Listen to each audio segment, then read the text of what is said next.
Good morning. Good morning. I will be drinking water while I am sharing. I need to drink 3 of these a day, so if I pause to drink water, sorry. I have to keep reminding myself to drink water because I'm not a big fan of water. Waiting for my PowerPoint to start. For those of you who don't know me, there are a lot of new faces in the church. I am Misty Graveley. I grew up here in Avon, and I started serving with Ethnos 360 in 2010. In 2013, I received a visa, missionary visa, to work in Brazil. I've been in Brazil ever since. In 2015, I was able to attain permanent residency in Brazil.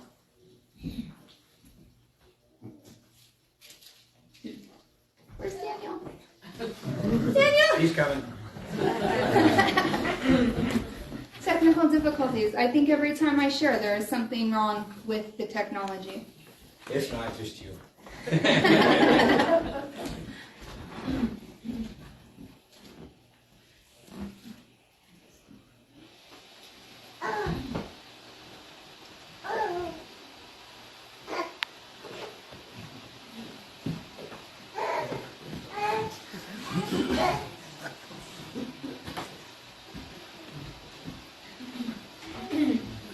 It's God's way of teaching us patience in this instant age. If everything worked too smoothly, we Have issues. wouldn't learn to be patient.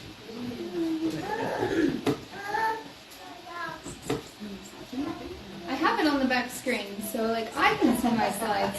It's not very helpful for all of you. Here it comes. Okay, so like I said, I have been with Ethnos 360 since 2010, so 14 years. And Brazil. And specifically, I started serving in the Estancia Internacional Porquequara in 2015. That is with Missão Novas Tribos do Brasil. Missão Novas Tribos do Brasil is the Brazilian branch of Ethnos 360. Ethnos 360, when I actually joined it in 2010, was known as New Tribes Mission, and that is the New Tribes Mission of Brazil in Portuguese. So I'm just going to update you on my last 3 years there. I serve at Porquequara. This is the school that I serve at. It is in the middle of the jungle. The Amazon River is right here. You can see it there. This is the tributary that we take to get to the city. It's about a 20-minute boat ride. If you have a fast motor, it's a half an hour boat ride if you have a smaller motor. And then it's a 45-minute car ride to actually get into town. So we are isolated. And this over here is not the other side of the Amazon. Just to give you perspective, it's an island. The Amazon is the same size on the other side. So the distance of the Amazon is twice what is pictured here. My house is not in the picture. I live over here in the jungle at the other side of the soccer field. I'm a quarter mile away from the school. So I get a mile in just going back and forth from the classroom to my house. I was able to return to Brazil to serve in 2020 for COVID. In town, we had to wear masks whenever we went to town. But it became bad enough in Brazil as different waves hit that we actually were isolated at the school and not allowed to leave. We do have a missions base in Manaus, and team members of that missions base would actually go to the supermarket and get a large supply of food, truck it to where our boat lands. They would drop it off, and then they would leave while our team waited in the river. And then as soon as they left, our team would come in and sanitize and clean everything before they loaded it on the boat and made the trip out to the school.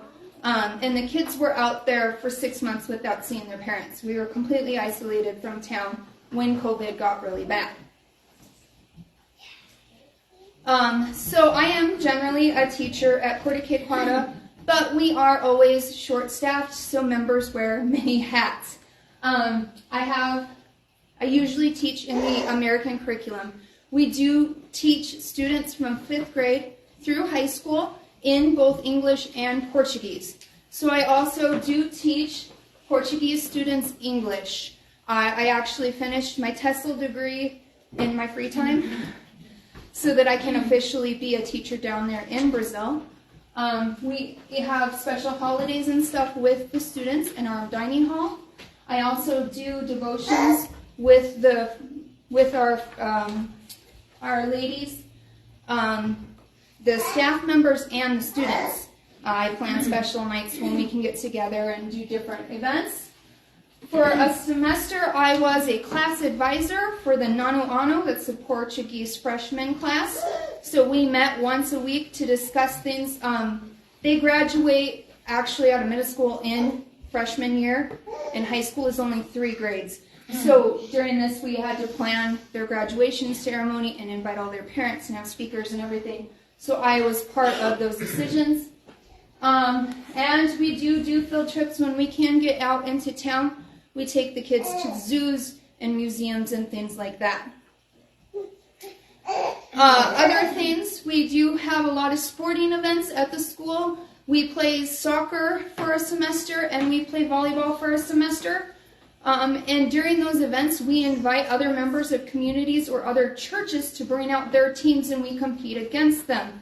So I am actually keeping score of the Bade Open tournament here and calling out the different teams that will be competing for Bade Open, which is the beach ball tournament, and you win a 2-liter of Bade, which is the type of pop down there, which is why it's called Bade Open. I also have been the homeschooler for the American curriculum 7th and 8th grade. So when I am the homeroom teacher there, I do give out diplomas when they graduate into high school. And then, of course, we always have run-ins with local wildlife. That's just a given. When the kids aren't there, typically your teachers have break and they rest and relax. At Porticay, it's the only time that we get to combat living in the jungle and all of the destruction that happens to our buildings during the rest of the year. So we do a lot of upkeep and projects. In 2021, July, a team from Avon actually helped come down and we replaced the tile in the dorm floor. At the time, the dorm mom had been diagnosed with Lyme disease, and the floor tile was old and it was textured tile, which doesn't work well in a very humid, wet climate. It would constantly grow mold, and she'd have to get down on her hands and knees and scrub it when the kids were at school to try to get that mold off, because you can't have mold growing where your students are living. And with her having Lyme, and she was just in no condition to do that, so we replaced the floor. My house is one of the older houses on campus, and it was constantly being attacked by termites. I'd go to sleep at night and wake up and there would be 7 termite trails on my house just from the previous night. Thousands of termites. I tore off my roof, and in the rafter beams we found termite nests, we found ant nests. They had burrowed into the wood and were eating the wood. The beams looked completely solid until you grabbed on them to help stand up, and they just crumple in your hand because the entire middle was gone. So I was able to, with the help of this church, replace my roof with metal beams. And while I did that, I did expand my porch so that my washing machine is now enclosed, because before it was just out in the elements. And you might go one day to do laundry and open it up and a snake would be, hi!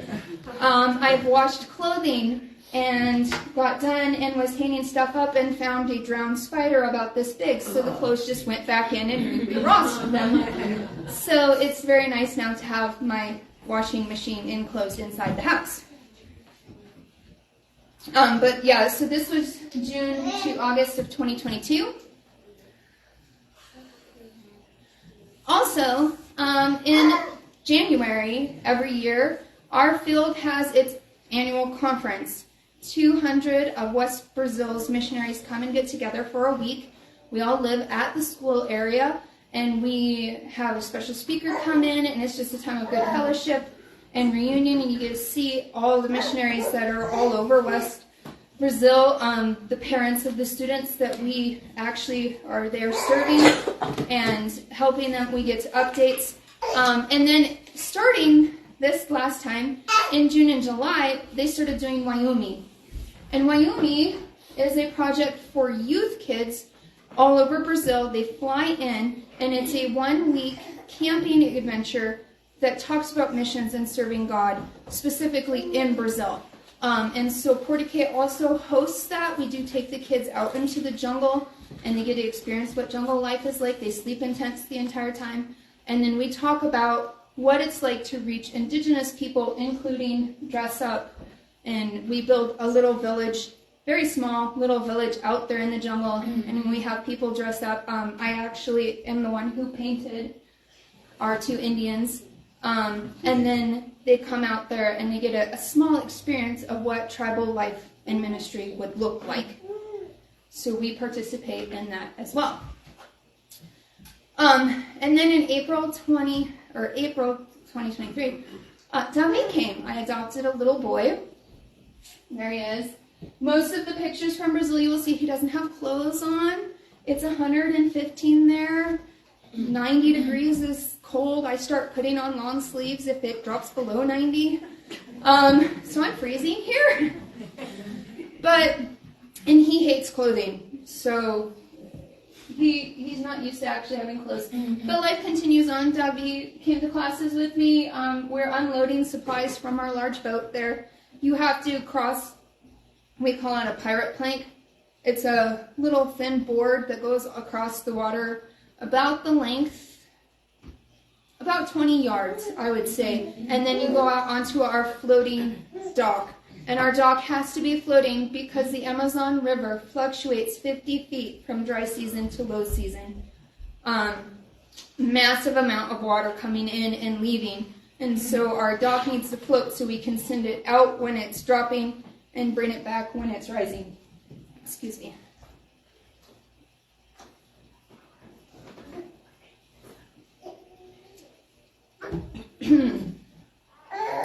This last July, I did a special project.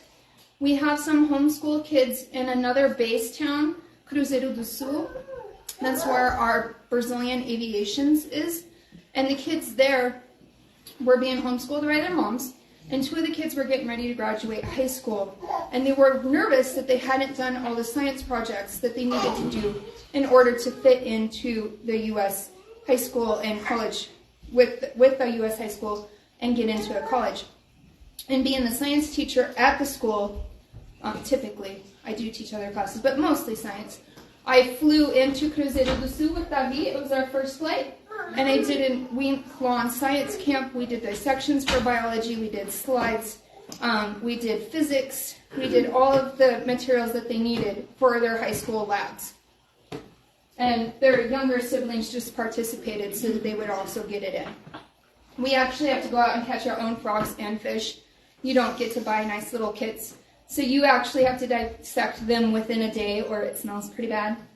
So we do it pretty quick.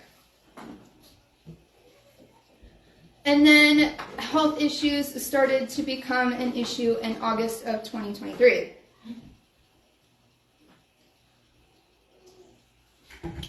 I actually had a really bad attack, asthma attack, when we were working on the dorm floor.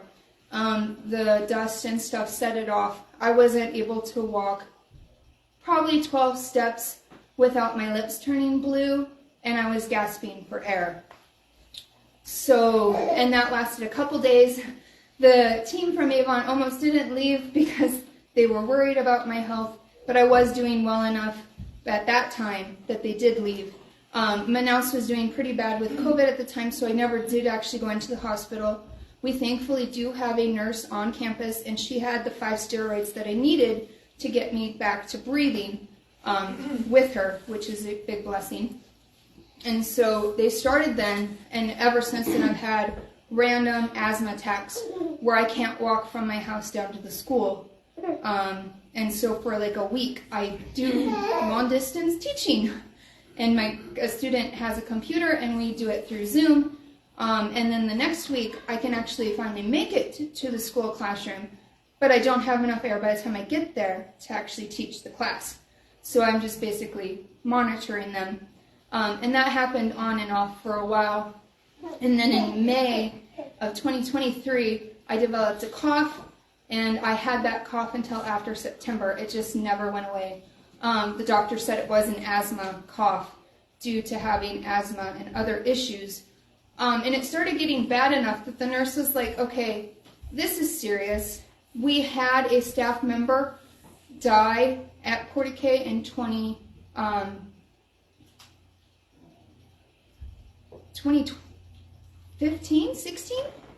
Around there, he was just turned 40, and he had a heart attack while teaching the boys soccer, and passed away. And this nurse was there, and she knew about this and how it affected the students. And she's like, you can't have an asthma attack so bad because you won't make it to town.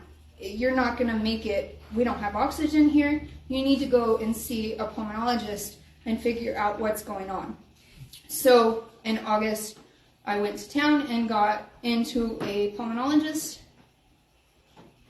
And she diagnosed me with COPD. She says my lungs are not functioning correctly, about 70%. It affects like talking and stuff, not bad enough that I need to be on oxygen. She put me on a really high steroid that did eventually get rid of the cough. And I, for a long time, had trouble walking. And she advised that I not live in the jungle anymore. And so, due to medical reasons, I moved to town in September of 2023.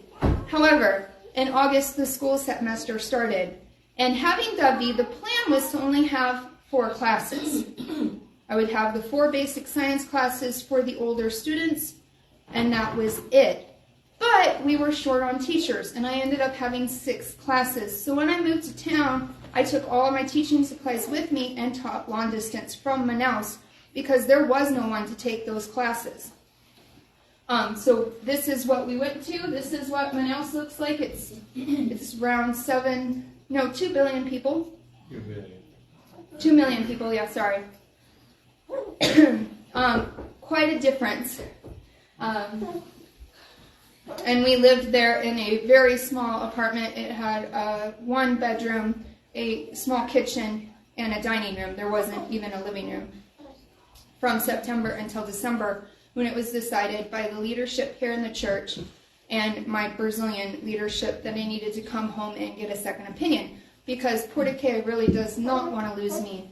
And I don't know what God has planned for me, but we do need a second opinion on if I continue to serve at the school or if I need to find another ministry. So we flew home. We came on medical leave. I am still going to be on medical leave until June. And then in June, Lord willing, I will start my 1-year furlough because this June will complete 4 years back on the field. Lord willing will be because Davi has to live with me for 2 years before he can get American citizenship. And we have to apply down in Brazil. We can't apply for his to be in a citizenship here.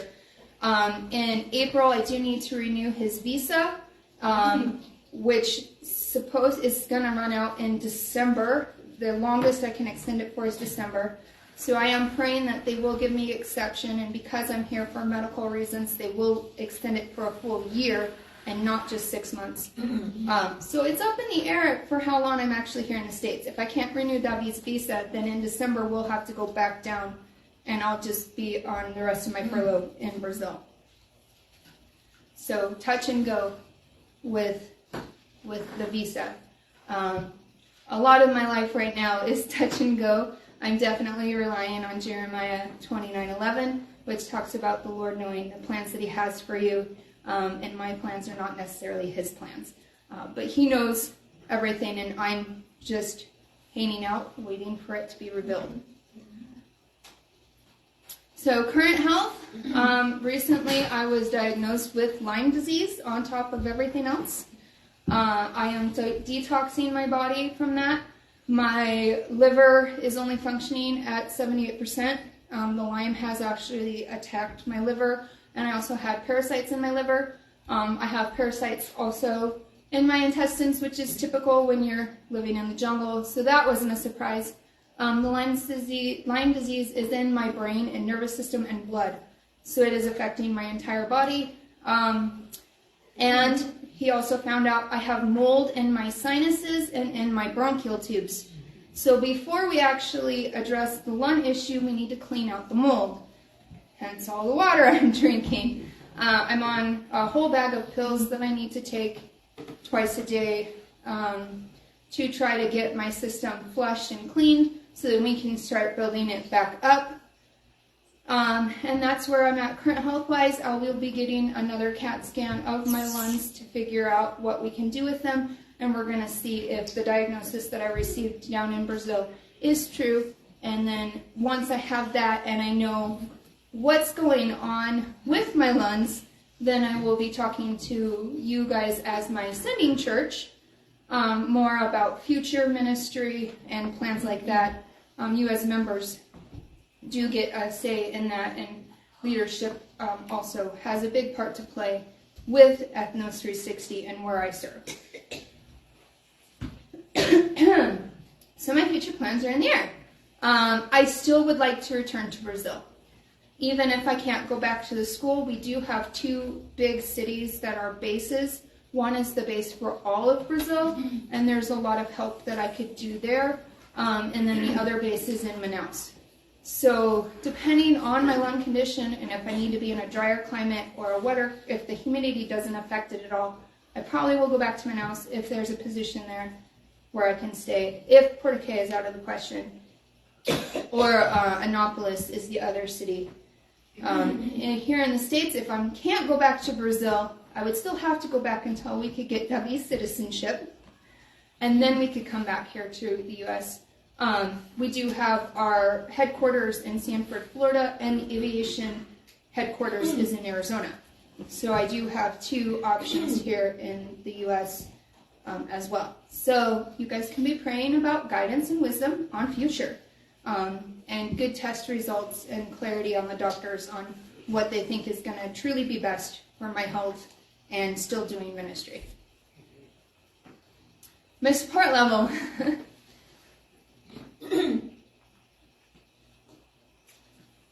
Talking about finances has always been the hardest thing about being a missionary. And so I don't like talking about it at all. But you guys are my sending church, and so you do need some information. I have only ever received 60% of the recommended support for living in Brazil, and I have done just fine with that. In fact, the Lord has usually blessed me, and I'm able to help out some of my Brazilian coworkers who don't have the support that they need. Davi kind of changed that, and my health issues kind of changed that. Getting into specialists and things like that. With Davi living with me, my medical insurance doubled because he's a small child, and my support went up $500. My recommended support went up $500 a month. So I'm down to 58% supported. Here in the U.S., that is actually incredibly tight. I just got my last paycheck, and it was for $1,500. I received only $500 of that because my medical insurance was $900. So, and the other $100 goes to different dues and things that I need to pay. That in Brazil is $2,000 or a little more. It's okay in Brazil. Here in the U.S., it's a little difficult. Thankfully, I can stay with my parents, and I don't have to pay rent and utilities and things like that. My food, I am on a incredibly strict diet with trying to get my liver back up functioning, and so there is that. But that is kind of where I'm at. And then I also am planning on adopting another child when I get back to Brazil. I am in the waiting list with the government to adopt another child, and they know I will be coming back in June of 2025. And so they are actually, I've been told they have kids lined up and waiting that match my profile for me to come and see if it'll work. And my recommended support will go up another $500 a month for a second child. So I would like to have a little more money to go back down to the field, and actually New Tribes has requested that I try to get to 75% where they might not let me go back down to Brazil. So we will have to, Ethnos 360. So we will have to see what that looks like as well. But like I said, God knows everything. I am trusting in Him for all of these big what ifs and questions. He provides. I have never been in want. I have been able to bless other people, and I continue to do so even with what I do have. And will. I don't have a current prayer card. I will get one eventually. So this is our last picture. Yeah. And I will share again with the entire church when it's closer to time going back and update you guys and let you know where we're at, where I'm planning on going, and some more information about that when we get there. So that is what I have. Do you guys have any questions?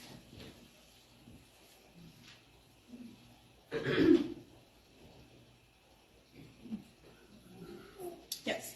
Your cocktail of medications that you're taking right now, Misty, that's for detox, or is that something you're going to have to continue to take? My pills that I'm taking right now are only for detox. Most of them will end in 3 months' time. Some of them will go on to 6 months. My diet will stay until 6 months. So in August, I'll be able to eat normal food again. Hopefully. Well, I'll have to gradually. Right. You can't go from eating nothing to Yeah. cheeseburger. Right.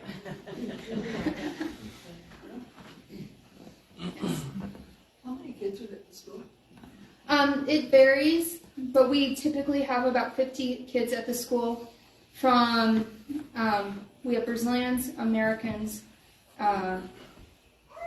currently, and Koreans. We do sometimes have kids from Canada there and other countries in Europe. We do have kids there as well. It depends on who is serving where in Brazil. Do they have somebody that they were able to bring in to take your place for school? For schooling down there right now, they do have a bunch of short-term people that come from Europe. Germany in general sends a lot of short-term missionaries for like a year or two, and they do speak enough English that they can teach some of the classes that I am not teaching there. So that thankfully is there, but it is still a struggle not having a permanent teacher. Sometimes they're only there for 6 months, and then they move on. But the school wouldn't function without our short-term staff.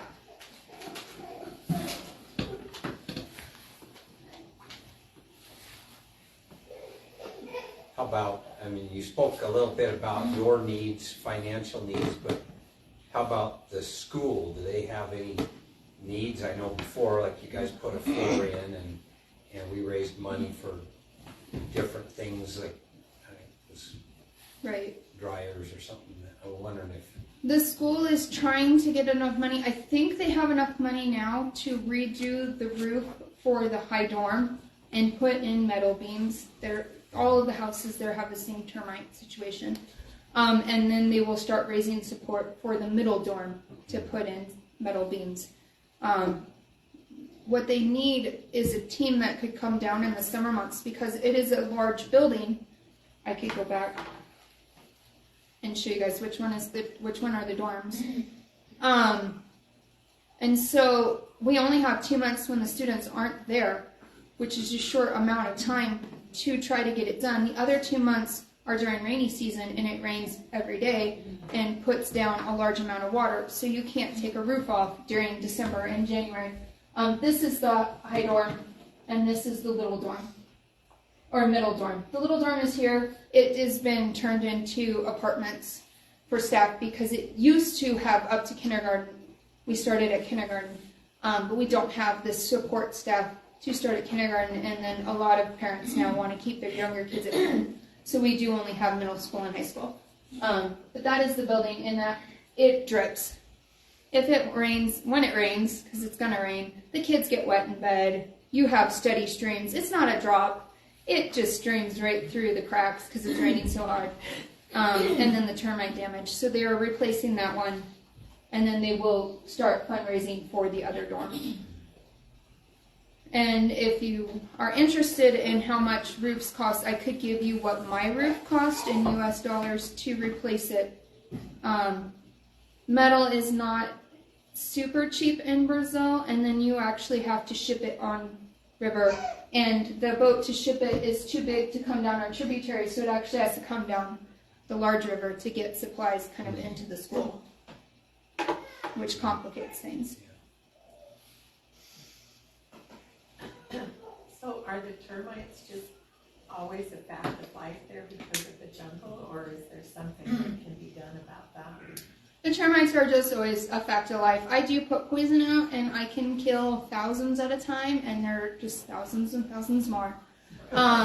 With the river fluctuating as bad as it does, you start noticing all kinds of bugs and things that were, like when the river went down, there's new land. So all the bugs go downriver, and then as the water comes up, they're all looking for higher ground, and our houses are perfect spots. So you get a fluctuation of bugs coming through at all seasons, and the termites are especially bad during high water because a lot of the area floods, and then the rains are obviously happening, and so they are looking for a higher ground because the land just gets so saturated that if they do live in the ground, they are trying to find someplace safe to go, and houses are it. How's the metal roof? I mean, they don't have anything to live on, the bugs, the termites. When you put a metal roof on, what do they do with the rest of the house? So yes, so the nice thing about having a metal roof is you don't have to worry about your roof falling on you. However, the termites then divert themselves to your furniture and your doors and your windowsills and anything else wooden that they can.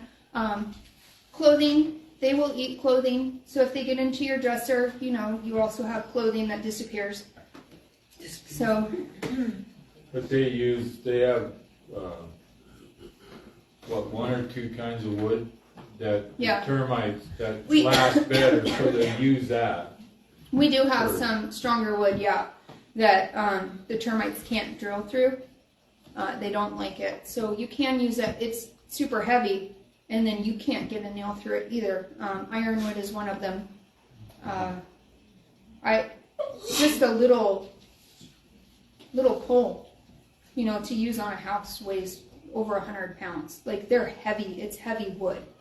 And that termites will leave it alone, but then you have all this heavy wood that you're trying to use. You can use different resins and stuff, and they do sell a special pesticide that you paint on your wood, but it only lasts so long, especially in the humidity and everything of the jungle. Eventually that wears off, and then you're constantly trying to paint all of your wood with termite proofing paste.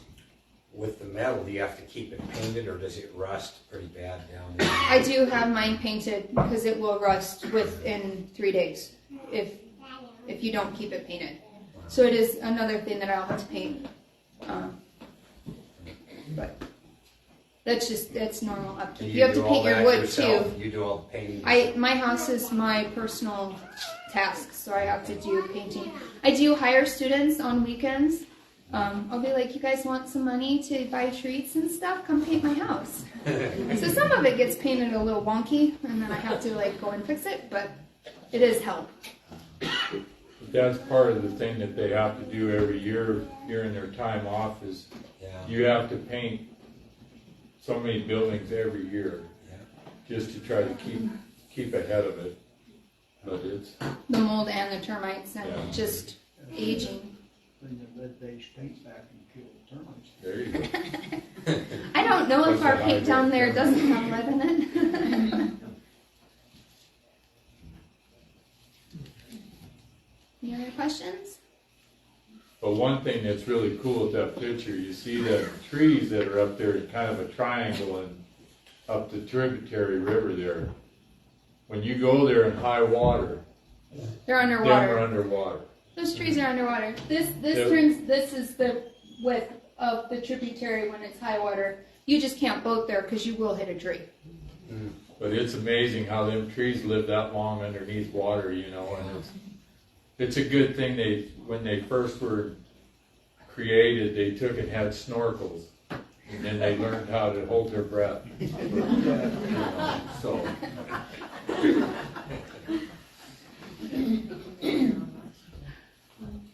Yes. So you got the problems with the termites in any type of wood construction, and then with metal, you're having to deal with the rust. Is there very much construction that's done with like concrete or brick or anything, or is that too hard to get that material in? So the walls of my house are brick.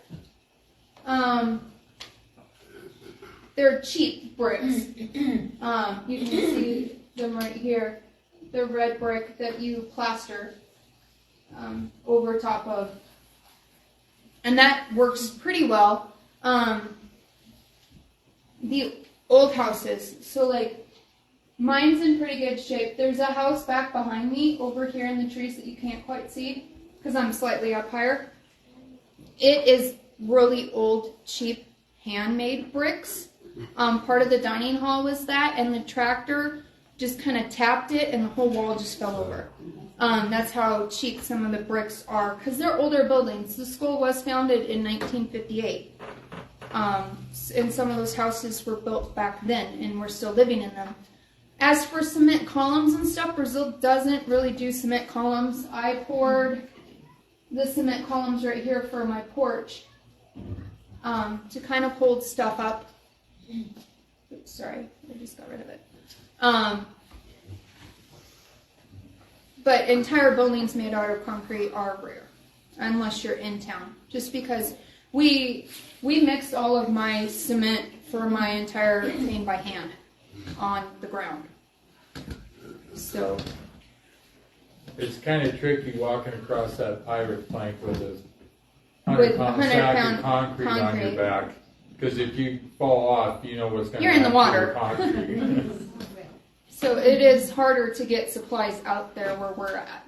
And the sad thing of it is, what would be really nice is if you could come in with the concrete during the wet season, because the river's higher, and it would make it so much easier. But the concrete won't last until the dry season without turning hard because of all the humidity and stuff. Well, and you'd most likely be loading and unloading it in the rain. Yeah. When the river's high, it's raining all the time.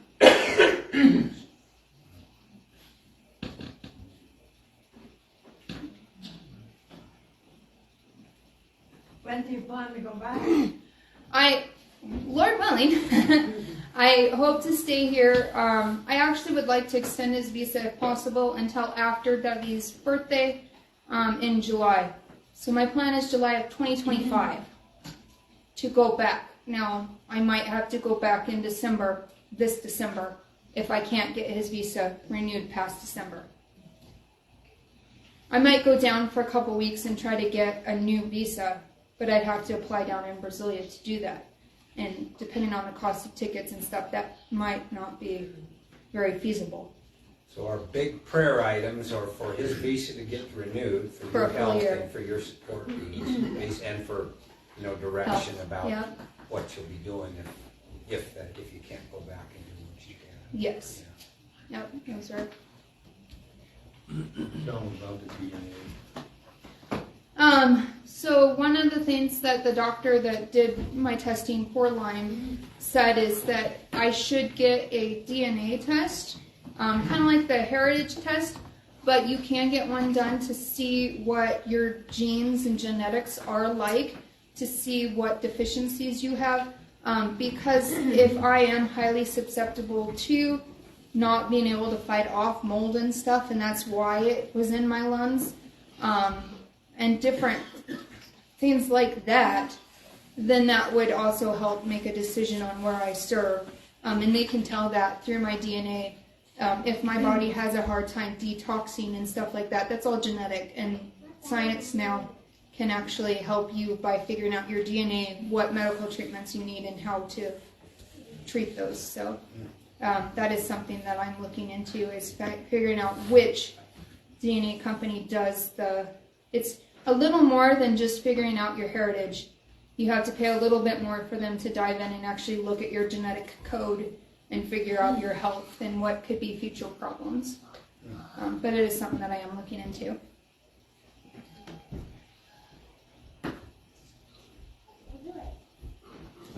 Thank you, Misty. I sure good job. appreciate you coming and sharing with us.